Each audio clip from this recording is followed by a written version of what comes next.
In Britain, you have straightforward corruption from junior police officers, junior civil servants, who are paid money by the newspapers to give them information which really they shouldn't be giving.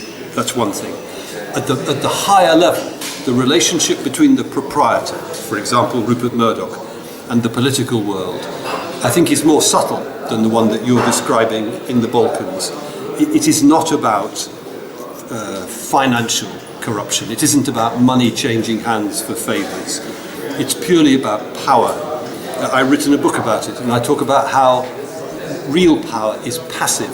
A powerful man like Rupert Murdoch in Britain does not have to ask for favours, does not have to demand anything.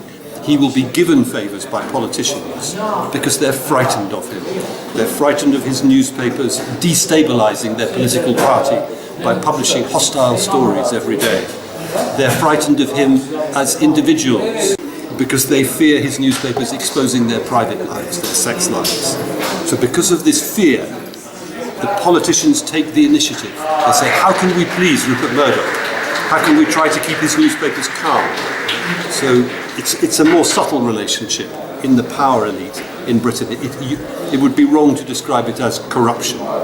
Yes, but do you think it's something like that it's rather rare type of relations, or it is something that is a result of the overall system?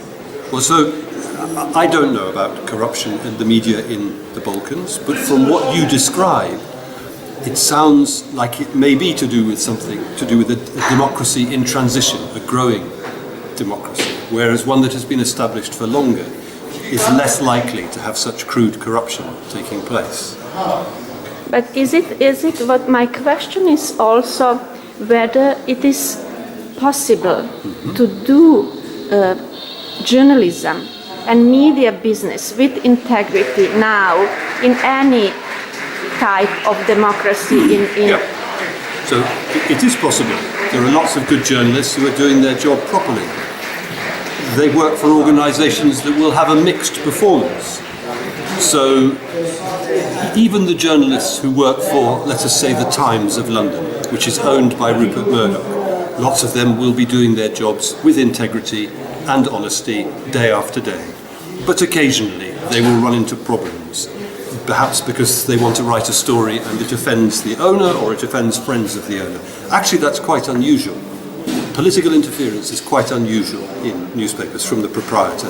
What's much more common is a problem that all journalists have nowadays, which is that they work for organisations which don't have the money to allow them to do their job properly. But it would be quite wrong to imagine that most journalists in Britain aren't able to do their job properly.